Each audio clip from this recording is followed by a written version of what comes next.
Why, hello there! Welcome! And if this is part 2 of your payroll journey, give yourself a pat on the back. In this video, we're going to add the personal details for your staff, along with the history of their employment. Right. Well, before we roll into it, you will need the personal details of your employees, along with their start dates. And if you haven't already, you'll need to enable single-touch payroll via your dashboard. For more info on this, visit the link below in the Resource Hub. Ready to go? That calls for a gigantic thumbs up. Cue the thumb, please. Okay, let's add an employee. This is located in the middle right-hand side of the payroll dashboard. If you're migrating from another software, this is where you want to check out the attachment in the Getting Started hub.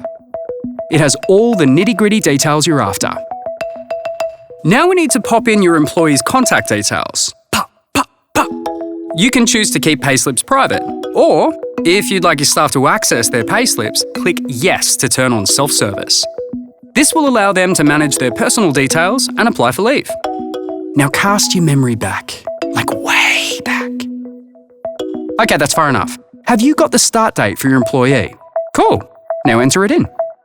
Now we'll add the location of their workplace. If you have multiple locations, choose the location that applies. Then, enter their pay schedule. For example, whether you'd like to pay them weekly versus monthly. If you are using the advanced plan, timesheets will be used to calculate your employee's pay. However, if your employee is on a salary, they don't need to fill these in. Now you need to add their employment type, primary pay category, and their leave allowance. If you're on the advanced payroll plan, this is where things get even easier. Look at you, you lucky duck. Your employee's pay category will automatically update in line with the industry standard. All you need to do is confirm the details are correct. Finally, you'll see all of your employees' details listed in the employee profile. Simply check these details are correct and make any updates as needed. And that's it for video 2. Congrats! Time to take a bow, fist bump yourself, or take a break.